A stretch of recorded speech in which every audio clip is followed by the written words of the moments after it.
بس اگر ایک لفظ کو اگر دیکھیں، صرف ایک جملے کی طرف غور کریں کہ 18 سال کی عمر ہو اور سارے بات سے 18 سال کی عمر میں سارے بات سے جناب سیدہ کے بارے میں راوی لکھتا ہے کہ جب حکومت بن گئی، خلیفہ بن گیا، تو مولا علی علیہ السلام اپنے گھر سے باہر نہیں آ رہے تھے، قرآن جمع کر رہے، تقریباً کافی عرصہ قرآن جمع کیا، اور وہاں باتیں چلتی رہی، درباروں میں کہا گیا کہ سب نے بیعت کر لی، لیکن علی ابھی تک نہیں آئے۔ قنفذ نامی ایک شخص کی ڈیوٹی لگائی گئی کہ جاؤ جا کر انہیں لے کے آؤ۔ جب دیکھا دروازہ نہیں کھول رہے، بس کچھ افراد مل کر دروازے پر گئے۔ میں ایسی روایات آپ کی خدمت میں عرض کروں جو اہل عامہ کی کتب کے اندر موجود، ہر ایک مکتبہ فکر ان روایات کو تصویر کرتا ہے۔ ایسا ہوا، کچھ لوگ گئے، کہا ہاتھ میں آگ بھی تھی،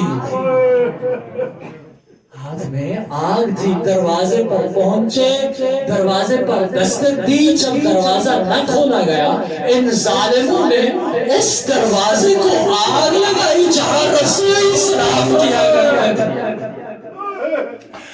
اس دروازے کو آگ لگائی۔ راوی کہتا ہے جب آدھا دروازہ جل گیا، ایک لائن آگے بڑھا، اس نے دروازے کو لات ماری، دروازہ جناب سیدہ کے پہلو پہ گیا۔ ایک طرف دروازہ، ایک طرف دیوار، درمیان میں جناب سیدہ موجود۔ جناب سیدہ کے اپنے جملے ہیں، حصہ میری مدد کو، میرا محسن شہید ہو گیا۔ عزاداروں، بس اس سے زیادہ کیا مظلومیت عرض کرو، کیا اس کے بعد جب بھی سانس لیتی تھی تو ہر سانس میں پسلیوں کے ٹوٹنے کی وجہ سے درد محسوس ہوتا تھا۔ عزاداروں، بی بی اپنے بابا کے مزار پہ گئی اور وہاں جا کر ایک جملہ کہا، وہ جملہ آپ کی خدمت میں عرض کرتا چلو، کہا صبت علیہ مصائب لو انا صبت علیہ میں زدنا لیالی، مجھ پر ایسے مصائب ڈوبے، اگر یہ مصائب روشن دلوں پر ڈوبتے تو وہ سیاہ تاریکیوں میں بدل جاتے ہیں۔ عزاداروں، بس ایک مرتبہ مختصر آپ کی خدمت میں عرض کروں گا، چند واقعات عرض کروں گا۔ ایک مرتبہ جناب سیدہ گھر میں موجود تھی اور مولا علی علیہ السلام تشریف لے کے پاس گئے، کہا مدینہ والوں نے آج آپ کو سلام بھیجا ہے، بیوی مدینہ والوں نے آپ کو آج سلام بھیجا ہے، اور ساتھ کہا ہے بیوی اپنے رونے کا کوئی وقت مقرر کر لو۔ اس کے بعد بیوی کے کہنے پر بیت الحزن تعمیر کیا گیا۔ جنت البقیع میں بیوی سب بچوں کو ساتھ لیے جاتی تھی، بیت الحزن میں دوپہر تک نماز سحر تک گریہ فرمایا کرتی تھی، پھر واپس گھر آتی تھی۔ یہ بیوی کا معمول بن گیا تھا۔ ایک دفعہ کہتے ہیں جناب سیدہ واپس آئے، دروازے پر مولا علی علیہ السلام باہر جا رہے تھے، تو مولا علی علیہ السلام نے فرمایا کہ بیوی آج آپ کے چہرے پر آپ کے بابا کے جانے کے بعد پہلی مرتبہ مسکان نظر آ رہی ہے۔ کہا ہاں، اس لیے کہ آج جب میں بیت الحزن میں رو رہی تھی، میں روتے روتے بے ہوش ہو گئی، اور خواب میں میں نے اپنے بابا کو دیکھا، کہا بیٹی تمہارے مصائب ختم ہونے والے ہیں۔ بس عزاداروں، اسی دن مولا علی علیہ السلام کو روکا گیا، کہا میں کچھ وصیتیں کرنا چاہتی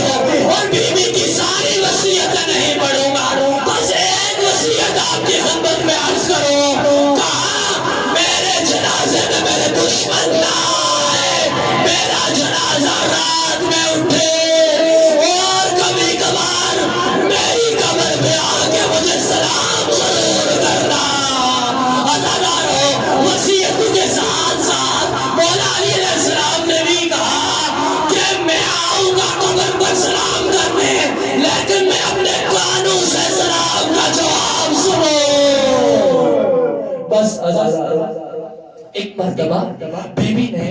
اپنی کنیز سے کہا کہ میں